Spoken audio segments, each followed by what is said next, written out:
following program was provided by an independent producer solely responsible for its content. The opinions expressed do not necessarily represent the views of this station, its staff, board of directors, or underwriters. Every day, citizens around the country are faced with new dilemmas. Dilemmas that affect them profoundly. Whether it's injustice, discrimination, falling through the cracks, scandals and cronyism, balances of power, ethics, religious freedoms, state versus citizens, and unfunded mandates, and the list goes on and on and on. Welcome to Speak Up. It's directed at those who have fallen through the cracks, and it gives them a voice. It's your turn to speak up. To stand up and fight back.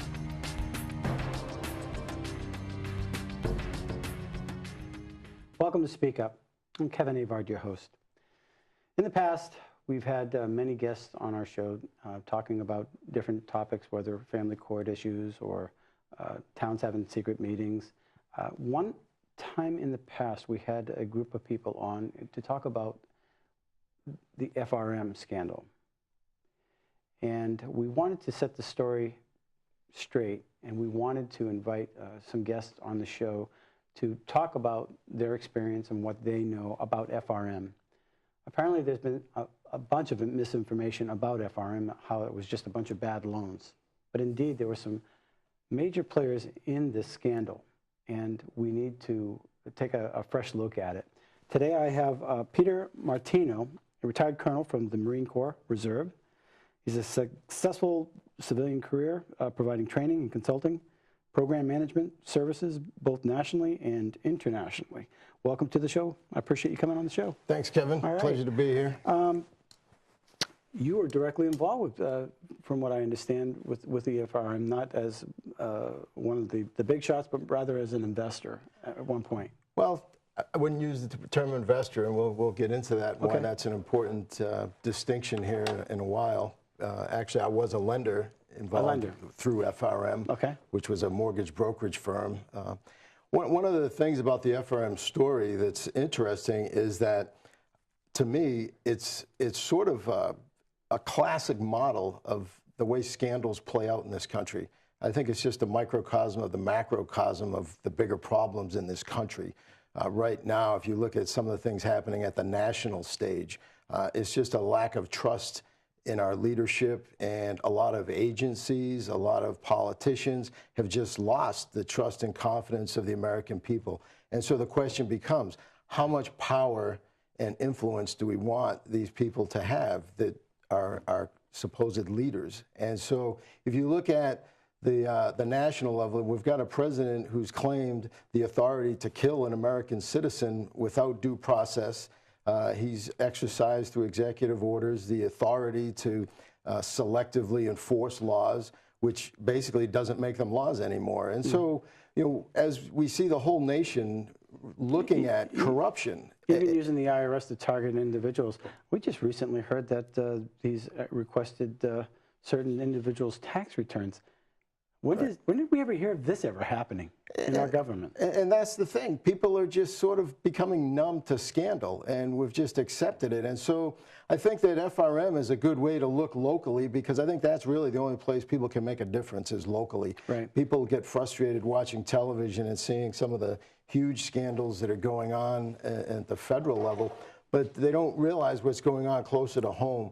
And a lot of times it's because it's either too confusing, people don't get all the facts, the media doesn't report it. And so with FRM, there's a lot of disinformation out there, a lot of ignorance, but it's a classic story, I think, that illustrates corruption, abuse of power, and ignorance. And so from the standpoint of leadership, Jeanne Shaheen, our senator, when she was the governor, she appointed Peter Hildreth to be the banking commissioner. Now, I've got nothing against Senator Shaheen, but I'm curious as to why she would appoint Peter Hildreth to be the banking commissioner. I don't know the circumstances, what happened at the time. I don't know if she interviewed other people. I don't know if What was his background? I really don't know. And so did he donate money to her campaign? But nonetheless, this is one of the roles that our leaders play, is to appoint people to run agencies. And so here's an agency, the banking department, which is a pretty important agency. They regulate the banks. Look at the last federal banking crisis we had and the bailout and how much it cost the American taxpayer. And that got people's attention. And so when you look at the small state of New Hampshire and the banking department, that agency oversees all of these banks, the people who hold your money. Let me ask you a question. Who is, when a person is appointed by the governor, who are they accountable to? That's the point that I was getting to, is really they're accountable to the governor. Ultimately, they should be accountable to the people.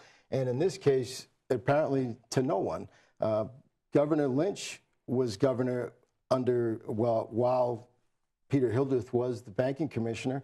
And there was a time when the banking department had already known about at least 50 violations of state and federal law that was going on with FRM, and yet nobody was overseeing Peter Hildreth. Nobody was really watching over him and wondering, is he doing a good job there? So let me just rehearse a little bit again. Sure. So FRM was basically what? A lending institution? FRM was nothing more than a mortgage brokerage firm. Okay, so somebody would go to this mortgage brokerage firm in order to obtain a loan. Correct. And you and a number of other people, about 90 other people or so. Oh, no, there were several hundred. Oh, several hundred. Okay, Several I apologize. hundred, yeah. So again, you're educating me. Okay. So all these people were lending, and so that there was a broad spectrum of people that they could draw from in order to keep the cash flow going, and this was the vehicle for them to borrow money from FRM. They got a license from the banking department.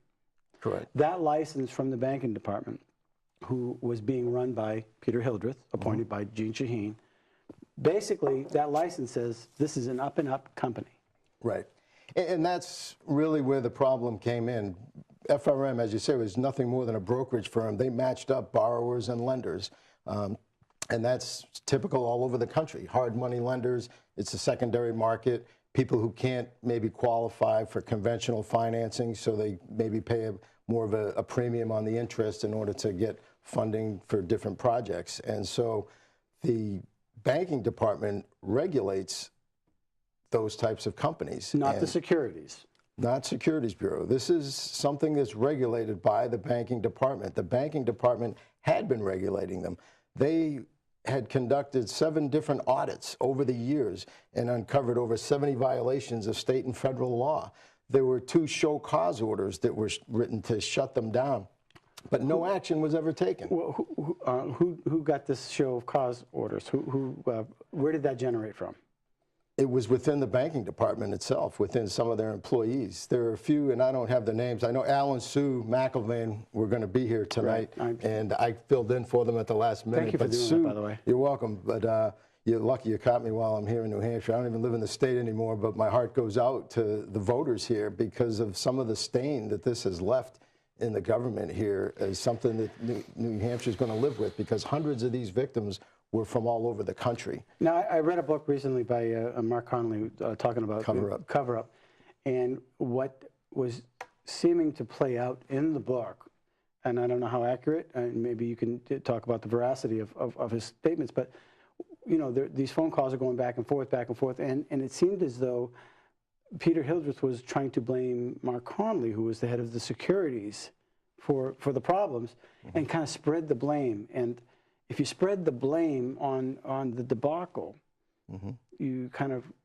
create this smoke and mirror thing. Is that really what happened? And that's really, I think, the classic tactic. What happened, from what I understand, is that FRM, people call us investors, people who loaned money through FRM investors. And the reality is that the investors in FRM were the stockholders. And you weren't a stockholder? No, 2 of those stockholders were Peter Hildreth's brothers, though. And FRM was found to be insolvent back, I think, as early as 2001. Even the Attorney General's office admitted they should have been shut down no later than 2005. Who said, what Attorney General said that? I think it was Richard Head himself, who was director of the Consumer Protection Bureau. and we'll get to him in a minute. But the fact that FRM was insolvent meant that those investors were holding worthless stock.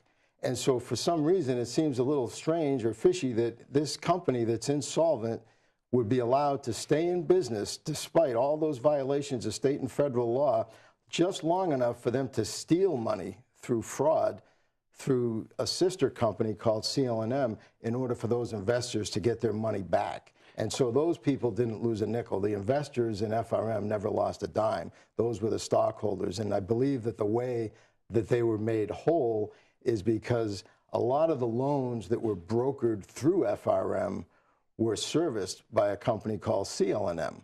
Now, CL&M was just simply a loan servicing company. And so the Would that have been under the securities? No, they in fact should have been licensed by the banking department and weren't, even though I'm told that the banking department was aware that they were servicing these loans. In fact, they were in the same small building as FRM right across the hall. So obviously people in the banking department knew about CL&M, but they weren't licensed as they should have been. Both companies were also required to have bond insurance, which they weren't, and that was a violation of law. If either of those companies had bond insurance, all of the lenders would have been made whole because the insurance would have covered that. Errors and omissions or bonding or anything to that effect. In case board members of the company are involved in illegal activity even, it covers the victims. Now, and so that who holds that bond? Is it the state? No, I think it's just insurance that they're supposed to get. I'm really not that familiar with the process. I just know that their law says that they're required to have bond insurance in order to prevent things like this from happening.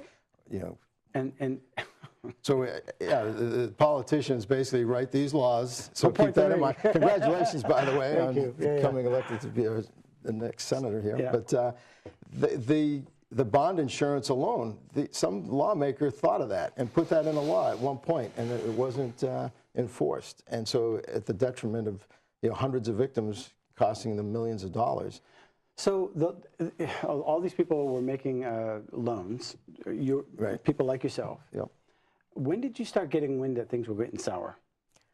Not until it actually collapsed. What happened basically was that we know now is that CL&M had an escrow account. And the way they service loans, and this is typical in the industry for these types of loans, if it's a construction loan, as a lot of these were, the money isn't just loaned out all at once. The money is held in escrow, and then as certain stages in the project become fulfilled, then the money gets disseminated. And the construction company has a bond to making sure that everything gets through completion and all that. Right. And then as the loans are being paid off, CL&M was the agency that serviced that loan so that the borrowers would pay the money to CL&M, and then CL&M would write a check to the lenders. And that's all standard practice. Now, what isn't standard is that Scott Farah, who was the president of FRM, took out a line of credit from Don Dodge, who was the CEO, president of CL&M, for $20 million. Now, Don Dodge didn't have $20 million to loan Scott Farah. CL&M didn't have $20 million to loan Scott Farah. CL&M had an escrow account of funds that were there to be able to either pay off borrowers or lenders. And so they stole that money. So it was fraud. So one of the first victims in FRM being the truth is that this wasn't a Ponzi scheme in the sense that people think of a Ponzi scheme. These weren't just investments, as the trustee and others have tried to say. These were hard money loans on real property that was located all over the country. Deeds were written up, registered in county courthouses all over the country. And so when FRM suddenly ran out of money, because apparently I think what they were doing is they were skimming money out of that escrow account in order to make FRM investors whole, or somehow, I don't know what else they did with the money, but they pulled all that money out of that account. And so new loans that were coming in towards the end never closed. People were waiting for loans to close that didn't close. And what was happening, I believe, is in those final months, FRM or CL&M were using those funds to keep things afloat. That's to what keep appeared- making the, that's how and it that's appeared, how people say, Ponzi. well, it was a Ponzi type scheme. Mm-hmm. Okay, but in reality, none of that money belonged to CL&M. So it was outright theft for them to give it to Scott Farah. Now, is Scott and Mr. Dodge in jail at this time? They both went to federal prison on wire fraud and mail fraud charges. So how does Peter Hildreth play into the picture now? Does he know that this is a fraud at this point?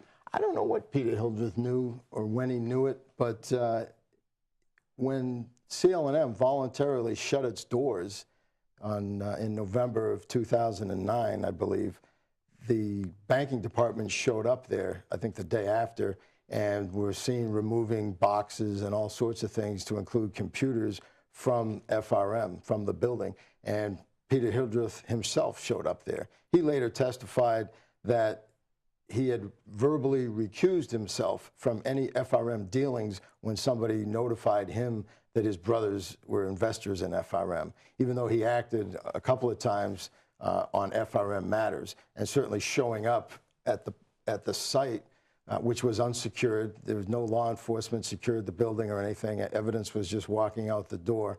And so... Is that why Mark Connolly calls it a cover-up? I think he's got a variety of reasons for calling it a cover-up, but what Peter Hildreth did at that point was to, as you said, try to claim that these were all securities and push the blame over to Mark Connolly and the Securities Bureau, which really had nothing to do with this. But it was the theory, I believe, and you see it, I think, a lot of times in government, in scandals, where people try to spread load the blame and figure, okay, if everybody takes a little bit of the blame, nobody gets hurt bad. And so when the Attorney General's office investigated this, conveniently, the person who did the investigation was the person who was the director of the Consumer Protection Bureau under the Attorney General's office. Was Senator Shaheen at all involved as far as trying to, hey, let's clear this up, let's clean this up? What's going on here? I mean, this is her appointee. At that point, he had been reappointed by Governor Lynch, and she was a U.S. senator, so I don't see had any involvement from that point on. And what did the governor do? Well, he didn't do anything to help the victims, I can tell you that. Mm-hmm. I thought it was interesting that Peter Hildreth had publicly stated that he had damaging information on Governor Lynch. Ooh. And so when Peter Hildreth tried to say that these were now securities and that lenders were now somehow investors in FRM who got caught up in a Ponzi scheme, which all of that type of verbiage really helps deflect a lot of the blame from him over to securities, because that sounds like something akin to what happened with the Madoff scandal. Right. And so people started, I think, trying to create this vision of greed that oh yeah, these greedy people and Madoff and securities, and move it away from banking. And because the Attorney General's office, they had some culpability in this too. I mean, they had several criminal complaints that had been reported to them over the years. Now, that they Richard never Head, took action on. You mentioned Richard Head. He was one of the... He was in charge of consumer protection, and he was appointed to conduct the investigation. And so he didn't mention a lot of the things that later came out as a result of the Chandler report, which was conducted by Bill Gardner, the Secretary of State. Mm-hmm. He was really, I think, defending the Securities Bureau, which falls under the Secretary of State's office, as opposed to the Attorney General's office and the Banking Department, which both fall under the governor. So the investigation that was done by the Attorney General's office laid a little bit of blame, a lot of confusion, and sort of spread things out among three different agencies. And Mark Connolly didn't go along with that, and he spoke out, and you may remember back then there was a very public confrontation going on. He was threatening to, I think, subpoena some of the records and things from the Banking Department because they wouldn't share some of this information with them, because on the one hand, the Banking Department is claiming, oh, these are all securities, and yet they won't share the information that they had with the Securities Bureau. Right. And in fact, 2 weeks... They were contradicting themselves, basically. Right. So. And within a couple of weeks of the collapse, there was a meeting between the Attorney General's office, the banking department, and the trustee, because the Attorney General's office rushed FRM and CL&M into Chapter 7 bankruptcy. Who was the which Attorney they General at shouldn't the time? have done. The Attorney General, well, Kelly Ayotte, I believe, was the Attorney General for most of this. And then towards the end, Mike Delaney took over as the Attorney General. So I remember that Kelly Ayotte was running for Senate while the Chandler investigation was going on, and he didn't come out with his findings or anything until after the Senate election. I think he didn't want to be seen as trying to influence things in a negative way for her. But the Attorney General's office basically said that, yes, there was some blame for all three agencies. They hired a Boston law firm, paid them $75,000 of taxpayer money to come to the conclusion that, yes, these were in fact securities, which we found out later that they never even looked at any of the loan documents.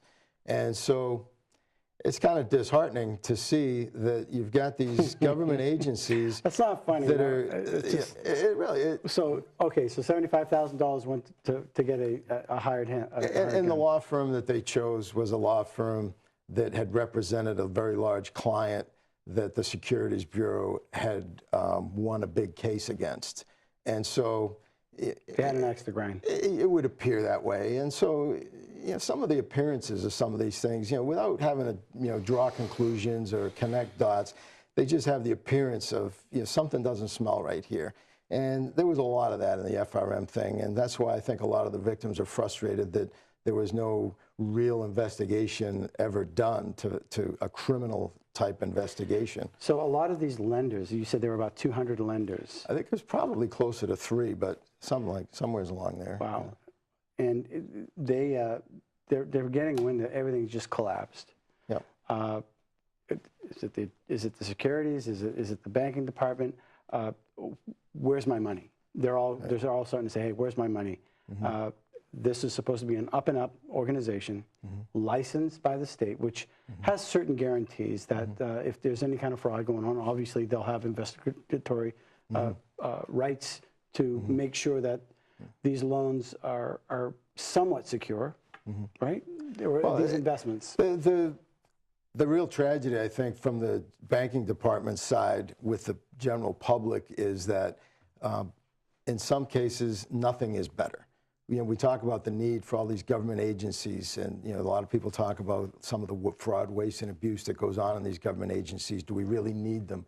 Are they better than nothing? And in this particular instance, nothing would have been better, because the banking department had received a couple of dozen complaints over the years. They had those 7 audits where they found over 70 violations of state and federal law. They had show cause letters to try and shut them down, which nobody will explain why they weren't shut down. But when the public called, when people called to do their due diligence, because people say, well, why didn't these people do their due diligence? They must have been just ignorant or greedy or whatever. Right. And when people called the banking department, they were told that there was only one complaint ever lodged against FRM, and it was a minor one that was resolved to the customer satisfaction. Where can that information be found, though, with the complaints? I mean, you said that was it Richard Head that had all this information? No, the banking department had the information for the complaints that were registered with them. The Attorney General's office had complaints, criminal complaints that were made to them. One of their own, a former associate attorney general who's an attorney, twice, 2 different occasions, went to the Attorney General's office and told them, you should really look into this company. Something shady's going on over here. Something's bad. You need to look into this.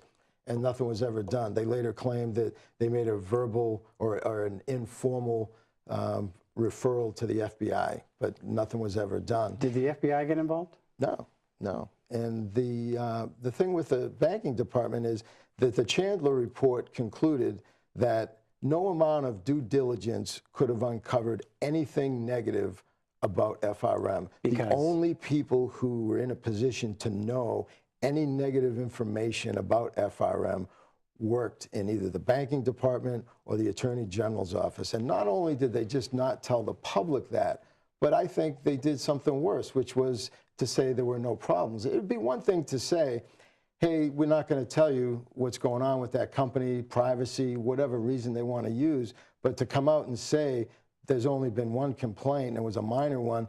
This is why the Better Business Bureau gave FRM an A+ rating.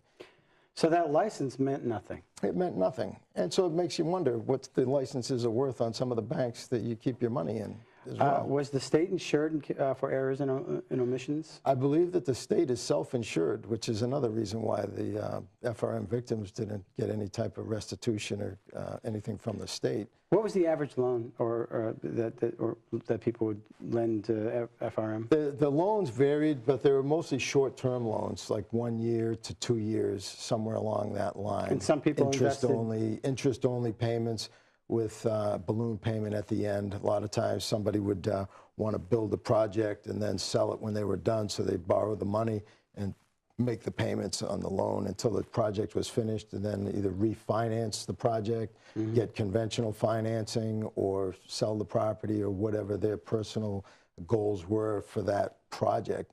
Each lender acted individually in terms of where they wanted to loan their money. They assessed the risk. They loaned the amount of money that they felt at the interest rate that everyone agreed to was appropriate for that level of risk in that property and the loan-to-value ratio. The McIlvains, they've been doing this for, I think, 25 years, never lost a nickel. And, you know, they're smart people. In fact, if it wasn't for them, this story probably would have died years ago, because they've been out there and found out a lot of the information that we've been able to find out through a lot of their efforts. So can you explain a little bit what happened once everything hit the fan? Then all of a sudden, somebody got involved and it went into receivership? It should have gone into state receivership. A year before, Noble Trust, I guess, was a similar type case where they were put into state receivership, which I understand is the proper vehicle to deal with this type of a situation. But instead, the Attorney General's office forced the companies, both companies, into Chapter 7 bankruptcy. Now, this would be under Delaney at this point? I believe so. Yeah, and Richard Head. Richard Head, and I believe I've heard Peter Roth's name mentioned before as being part of, I think, that decision. But when they put the companies into Chapter 7 bankruptcy, it literally took the whole issue off the state plate. They now dumped it on the lap of a federal bankruptcy judge. How long did it take them to make that decision? I think only a few weeks, because they had that meeting. I forget the date. It was only a few weeks after the collapse that the Attorney General's office, the banking department, and the trustee had a meeting to discuss this whole issue. And they all concluded that these were securities, and yet nobody from the Securities Bureau was invited to that meeting. So it was put into bankruptcy based on a false premise, and then something bad happened as a result of that. Well, something worse for the victims happened as a result of that. Let me just remind my viewers, the victims are the people who made the investments. The people who made the loans. The loans. I'm sorry. Yeah. I apologize. Yeah. And I'm glad you keep making that mistake, because that's the problem, and that's the crux of the issue with why people lost millions of dollars. It wasn't because Scott Farah stole a lot of the money. The bulk of the losses came as a direct result of this confusion over the word investor or lender. Right. And to this day, if you talk to the trustee or any of those attorneys, you'll find them still using the word investor to refer to these lenders, because a mortgage brokerage firm simply matches up borrowers and lenders, just like a real estate brokerage firm. And the investor is the other company over here. Well, no, there is no investment company. What I'm saying is that a real estate brokerage company simply puts together buyers and sellers of houses. A mortgage brokerage firm simply puts together lenders and borrowers of money. And so CL&M was just but there were investors a in servicing company. Right. They just serviced the loans. They were performing administrative financial functions. So CL&M, nobody had money invested in CL&M either. They were just servicing the loans. Just like when you get a loan on your house, the bank will often sell it to somebody else or another bank, or that gets packaged or bundled, and next thing you know, you're sending your payment to some other company. CL&M was just the company that was servicing the loan. So let me interrupt you if Sure. you don't mind. So the bottom line is then there was a presumption that, again, these were securities, and Right. which brought it in, which everybody knew they weren't securities. It was established that they weren't securities because there was no, it was all under the banking license. So now, instead of going into receivership, it goes into bankruptcy, Right. which causes a huge insult to injury. Oh, huge. Because now those who are the lenders are now going to be persecuted on another level. A whole nother level. You've lost your money. You made, and now, before I get into this a little bit, you're retired. You served our country. You're one of the lenders. That's some of your retirement money.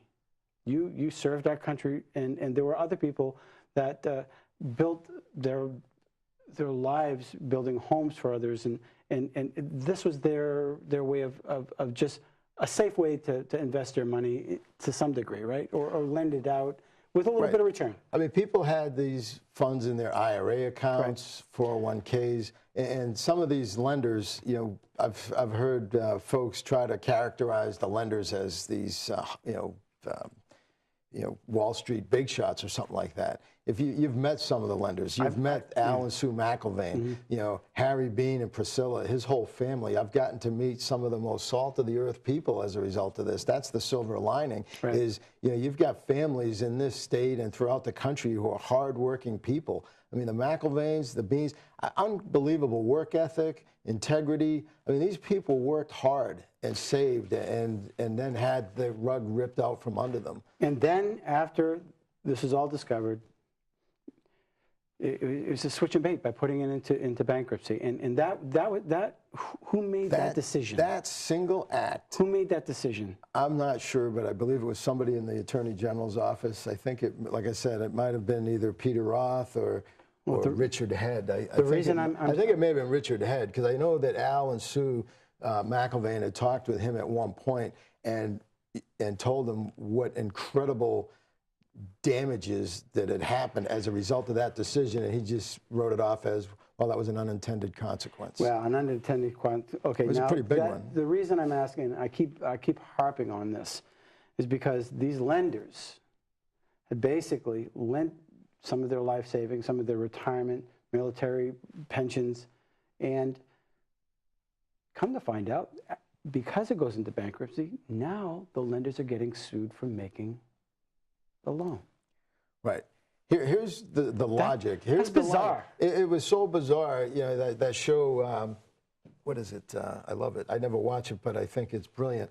Are You Smarter Than a Fifth Grader? We could have brought in a fifth grader and solved this whole thing in about 2 days, yet it dragged out in court for years. And that's what really cost the lenders all the money that they lost. And the reason is that because they made such a big issue out of claiming that these were securities, it allowed the trustee to take a legal tack which said, oh, if these were securities and these were just investments in some company, then that means this was a Ponzi scheme, and therefore all of the tax laws and the bankruptcy laws that apply to Ponzi schemes and so on kick in, and therefore, you know, we're going to go after everybody who ever got money out of this venture. And so by taking that tactic, what they essentially did was take a worthless company, FRM, which had very little to no assets. I think they maybe owned the building and maybe a church. I think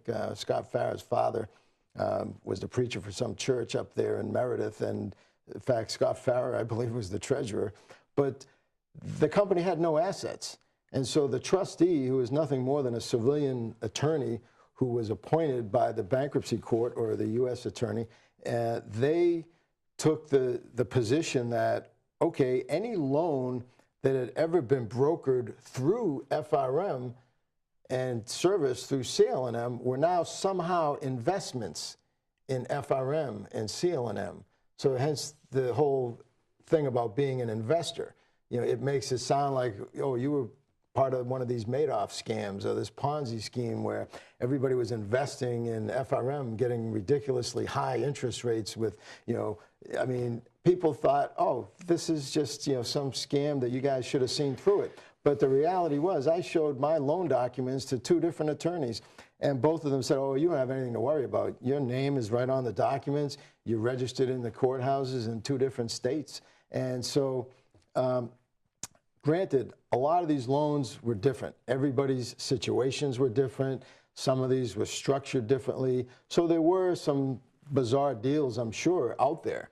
But for the long and short of it, the bulk of these loans were legitimate loans. It would be like if you were a real estate broker and everybody who ever brokered a house or bought a house through your brokerage, suddenly that real estate company goes bankrupt and does some type of criminal activity, and now the trustee says, well, we have to liquidate the estate of this real estate company. So anybody who ever bought a house through this brokerage firm, now suddenly that house is part of this firm. And so in essence, what the trustee was saying is that every single loan that had ever been brokered through FRM going back 4 years is now part of the estate that he has been tasked to liquidate. And he gets paid from that estate. So whatever money he brings in, he gets 3% of the gross. And then he also is paid. Where does the money end up? Where does it go? Well, this is the irony. It goes to the victims, the creditors. And who are they? Well, apparently the lenders. We're the creditors. So. But did you get any money? I didn't get. Well, you got sued. I got sued.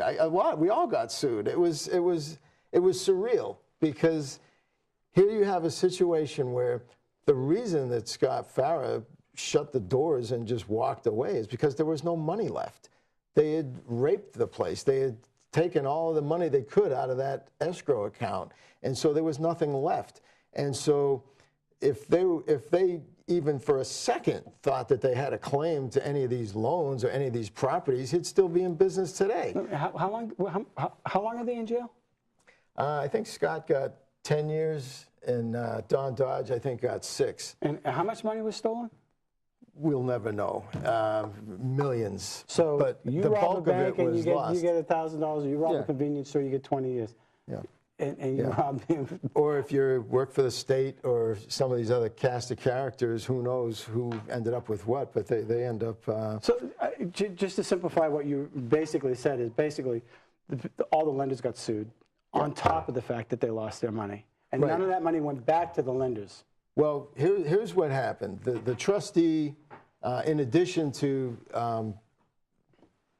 liquidating the estate, he used his own discretion to hire his own law firm to help him liquidate the estate, which is perfectly legal. Although it makes you kind of question, a little bit of conflict of interest, because a law firm, and Steve Nottinger was a partner in the law firm, and a law firm is in business to make money. Right. And so if you're in business to make money, then that's your motivation. And every single decision that was made throughout this whole process on how to liquidate that estate, whenever there was any type of judgment where they could have discretion, they always chose the path that would cost the most amount of money, and it would drag more people into this. And they would use the guise that, it's to help the victims or to get money to the creditors. So, but the reality is, not only did, say, you lost $100,000 or $500,000,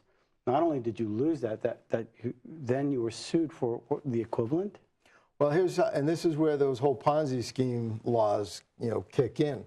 The trustee used what's called a clawback, which means that if you ever got money out from FRM or CLNM, i.e., one of the loans you made got paid back, or throughout the life of that loan, you got your interest payments every month, all of that money that you ever got out, he wanted back. Because if you think of it, from his perspective, if you're saying this is a Ponzi scheme and, everybody put money in and then, the people that got in at the beginning, they made tons of money, and then the people that came in at the end got nothing. So the logic being, well, we'll just, all those people who got money out, let's get that money back. But in a lot of cases, there was no money to get back. So the truth is, it wasn't a Ponzi scheme, if I heard you correct. It was deemed a Ponzi scheme because it went into bankruptcy. But the reality, it should have gone into receivership, right, which would have changed the definition of what it really was. My understanding, yes. Right, and so I got about 18 minutes left, but I'm just trying to think this through. So now you're basically a victim of a crime. Well, yes, definitely. And on top of that, being a victim of the crime, and the crime is that the state was operating not a Ponzi scheme, because I've actually used that terminology. It was operating under the color of law. I'm not really sure how to define that. That's part of what I think is the big problem with this country. Is it's one thing if you and I walk out of here tonight and somebody puts a gun to our head and steals our money, that's a shame, because we got robbed. We're victims of some criminal. But when it's somebody who's in a government position, it changes things because they have that color of law behind them. And so to be victimized by the government or to be a victim of something as a result of either government corruption, government negligence, malfeasance, or whatever, it's a little different. And you can't sue do anything. The government. Somebody tried, but they failed. But listen, there needs to be a study. There needs to be a study, maybe this term, to determine and to tighten up some of these laws that will actually make the government more accountable. Because if the government knows it can get away with breaking the law, and then from what I understand, Peter Hildreth did resign during a hearing. He actually walked out of a hearing. Yeah. And after walking out of that hearing, they didn't actually take his resignation until 6 months later, which basically spiked his pension. Well, so now he's out of the state with a beautiful pension. He's not gone to jail. He's not held accountable to anybody, just walked away. Of course, there are other players involved with this, but and maybe up the road somehow we can make these people accountable. But one of the reasons I wanted you on the show is because there are state reps and there are senators and there are people out there that need to understand that this was the government allowing these people to fall through the cracks and to allow them to be ripped off. And the government bureaucracy, the Department of Bureaucracy, walks away.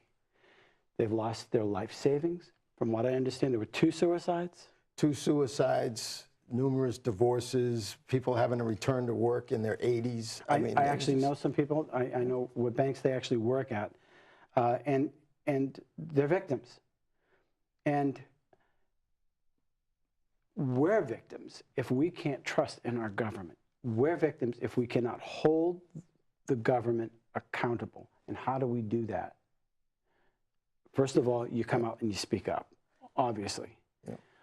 I know that Senator D'Alessandro actually sent up a bill last session to make the people whole. Your people were ripped off. And in essence, it was your government that allowed it to happen and then persecuted you on top of that by misinterpreting the law.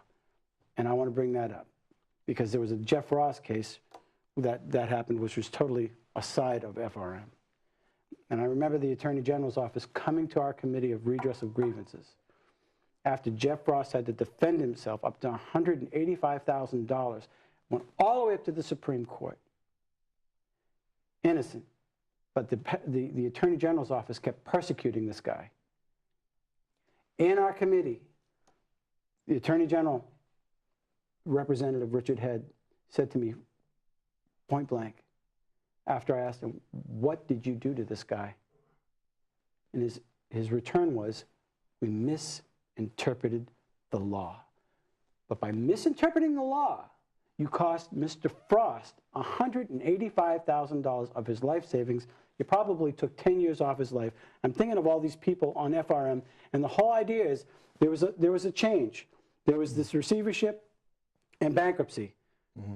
Somebody misinterpreted the law again, and they need to be held accountable.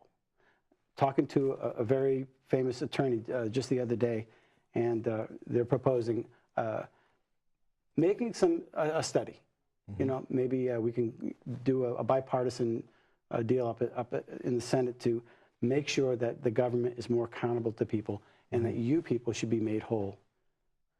Well, am I wrong? No, not at all. But here, just to finish out on what happened with the trustee, the victims here were not only sued for their loans and the properties that secured those loans, but again, they were getting sued for money that they had ever gotten back, even if they had rolled it over into a new loan. So now they're being sued for all this money. He had about half a dozen different counts that people were being sued for. One was, hey, these weren't loans, they were securities. Well, it took a year or two, but the judge finally ruled, no, they weren't securities. The fifth grader could have looked at it and said, yeah, these are loans. He said, well, the money was all commingled with FRM and CL&M's money. And it took another year or so for the judge to conclude, no, there was a separate escrow account from the operating account. Okay, so now I want my money back. So now what's happened, though, is in that process, which took over 3 years, and it's still going on for some people, is that the typical negotiation that the trustee would approach a victim with is, okay, you know, we'll settle this instead of going to court. If you agree to, we'll just auction off the property on the auction block, which you know you're going to get bottom dollar, fire sale prices. A lot of these properties are under construction or haven't been completed yet. And so you're going to get bottom dollar. He said, we'll split 50-50. You get 50% and the other 50% will go to the estate. And so that's after the taxes are paid and any other expenses. And so what you basically had were people being extorted because as time wore on, the trustee, other than claiming ownership of all those properties and loans, did absolutely zero, took no responsibility, ownership responsibility to maintain those properties. He didn't go out there and collect any rents. He didn't go out there and pay any taxes on those properties. Didn't go out there and finish any of the construction or do anything. And so you had vacant properties all over the country, a lot of them here in New Hampshire that went through 3 different winters. And so now people started to see their equity evaporating right in front of their eyes. What are you going to do? You know, go to court, and how long is that going to take? Well, one couple out in Washington, the Migliaccios, they took it as far as they could. They spent over $100,000 fighting the trustee. They're the ones that got a lot of those counts knocked out one by one. They were being sued for 5 loans, I believe. And then at the very end, when it was coming down to that it was going to go to trial, and those last 1 or 2 counts might have gotten thrown out, the trustee settled with them. But the settlement basically was, here, you can keep everything I'm suing you for. We'll keep this one loan that we weren't even suing you for, and we'll call it a settlement so that no legal decision was ever made. Steve Nottinger, New Hampshire's Attorney of the Year last year. He was named the Attorney of the Year. So that's another insult to injury. I mean, I'm sure he's a phenomenal lawyer. I mean, he made a lot of money for him and his firm. They were paid over $300 an hour each, him, his wife, Jim Donchis. And I think Jim Donchis' wife worked for them for a while, too, on this. But the amount of money they made is well over $2.5 million for their small law firm. And that came directly from the estate. And the people who settled, that's where that money came from. Did these people and know most people who settled had to sign an agreement saying, I won't. They gave up their claim to the estate at the end. So knowing the truth. Knowing the truth. So at the end, the people who were secured creditors, people whose loans never closed, they didn't have a mortgage, they didn't have any paper, they're the unsecured creditors, they probably got 5 or 8 cents on a dollar maybe. So in other words, this law firm basically knowing that these weren't securities, because well, they were claiming that they thought they were. Right, well, after the first one? Well, after they lost and the judge told them that they weren't. So then did the judge say, okay, you need to return back the money to those people? Most people had already been settled. It was done. That was water under the bridge. It was too late. They know that these weren't securities and they're profiting. That's what I mean. The trustee had people over a barrel. It's like, you can watch your property become worthless. How do you sleep at night? You can watch your property become worthless through taxes. And the counties will take the property for back taxes and penalties. Try not paying your property taxes for 3 years and see what the bill comes to. Okay, and those are the type of situations people were in. So naturally, people settled, under duress. Right, and people so committed suicide.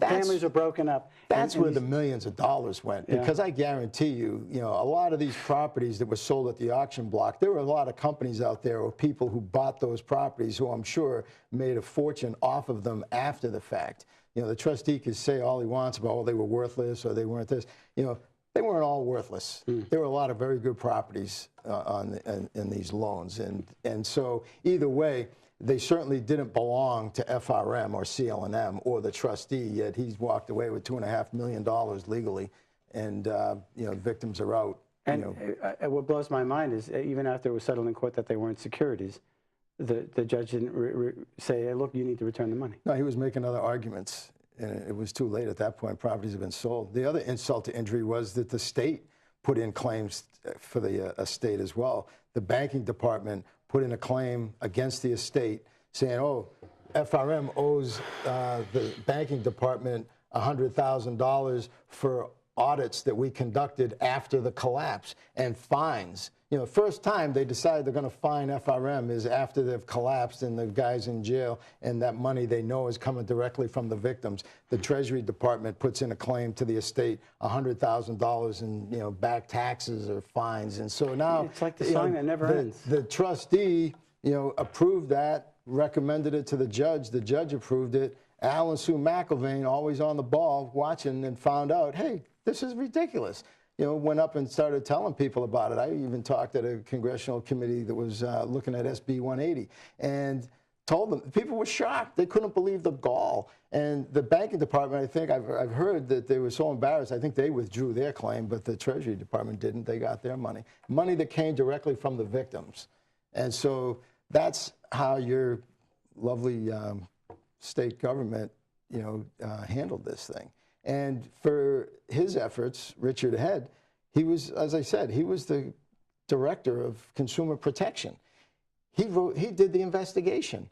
Conveniently didn't find out a lot of things that Charles Chandler was able to find out. But then he was nominated by Governor Lynch twice to be the Deputy Attorney General. Why? The second I am glad you asked that question, because I would like you to redirect it to somebody else. Because is Maggie Hassan going to read? Well, what happened, a little bit of history on what happened with Richard Head to be the Deputy Attorney General. A lot of the victims found out about it, and they tried to have the vote right before the Chandler report was released. And a lot of the victims called the Executive Council and said, hey, you need to at least wait till the Chandler report comes out. And so the governor withdrew the nomination. And then weeks later, after people kind of forgot about things, we heard that, oh, he's renominating him again. And so I called one of the Executive Council members, and he said, oh, it's not even on the agenda. And so we talked for a long time, but eventually it turned out that following Wednesday, it ended up on the agenda, and they did vote on it. But he lost on a close vote. It was like 3-2. So he's no longer in office? No, he's not the Deputy Attorney General. He was being promoted. He was being promoted to be the Deputy Attorney General. That's the second highest position in law enforcement in the state. And so it got voted down. And so just recently, the past month or two, his name came up for reappointment to his current position, just to keep his current position, because apparently it has to be approved by the Executive Council, and he has to be reappointed or renominated by the governor. And so I went to the Executive Council vote that day, and in the morning, the pre-meeting before the meeting where they set the agenda, the governor took that item off the agenda. Oh, so she took it off. She took it off. So I asked her afterwards, I said, is that being withdrawn permanently? Is it going to resurface? If it resurfaces again, is there going to be a public hearing? And she told me, well, the Attorney General's office are the ones that withdrew it, and that if they wanted to put it up again, that's their prerogative. And if they do, I don't think there's even a mechanism to have a public hearing on a routine reappointment for a government employee who, and she says, who I know you may disagree, but I think is a very good one. And I said, really? I said, does she know about FRM? Oh, yeah. She was on one of the first committees that investigated. She was the chair of the first congressional committee that looked into FRM. She was there when I testified at that committee that, the state could really help out the victims right now if you provided a little bit of legal support to help us fight this trustee, because otherwise there's going to be exponentially more damage done to the victims if you don't help us out. And they didn't. And they knew at the time a lot of the things that we're talking about. Maybe they didn't know as much, but she's, I'm sure, familiar with the FRM story, or if not, she should be. But she told me that it could come back up again. I heard a rumor recently that it is coming back up again. And so I don't know if he's going to be reappointed or not, but this is my concern. I've got nothing against Richard Head, okay? Good luck to him, whatever he does in his life. But here's something for the citizens in New Hampshire to think about. Again, I don't live here anymore, so it's good luck. Let me know how it works out for you, up there. But, we've got a major crisis going on in this country right now because of the lack of faith and trust in government. You look at what happened in Ferguson, Missouri, this past week or so. What it all boils down to is enough people do not believe the investigation that was conducted. They don't believe the system worked. Regardless of whether or not it did, people don't believe it. For us, right? And so, without getting into the whole lack of trust in being able to believe what somebody tells you, if something happened in New Hampshire very similar, where there was maybe a shooting or something happened, and Richard Head or somebody like Richard Head, who has already done an investigation which whitewashed his own actions and covered up state incompetence or negligence, and gave a press conference and said, this is what happened, even if he were telling the truth, even if it was the most detailed investigation ever, if nobody believes you, what good is it? Right. And so that's why I believe that a lot of the players in this FRM scandal, have lost a lot of credibility. And so what do you do with that? How does the government get their credibility back? I know that having Mark Connolly on, we were talking about his perspective on FRM. I think one of the things that was troubling was the fact that he pointed out that this could happen again. There's nothing's changed. No. Nothing's changing in the accountability. And people need to be able to, if you're going to put your money in the bank, you expect that there's going to be some accountability if that money is lost. There's certain insurances, there's certain, if you do any kind of transactions, you figure that there's some kind of justice system that'll make you whole. Yeah. And I think that's what's called into question today. And I really want to thank you for coming on the show and talking about this. We have like 1 minute left, so I'm sure we could talk for hours. I know the Beans, we've talked to them, the McElveens. There are a number of other players that we've not even discussed. Michael Gill, he's got a load of information on his perspective on certain areas that the common people just don't understand and don't have access to. Yeah. So we look forward to hearing more about this, and thank you very much, and thank you for watching Speak Up. And if you have information with regard to FRM or you want to know more about it, please contact me at speakupnh@gmail.com. We'll let you be heard. So until next week, thanks for watching. The preceding program was provided by an independent producer solely responsible for its content. The opinions expressed do not necessarily represent the views of this station, its staff, board of directors, or underwriters.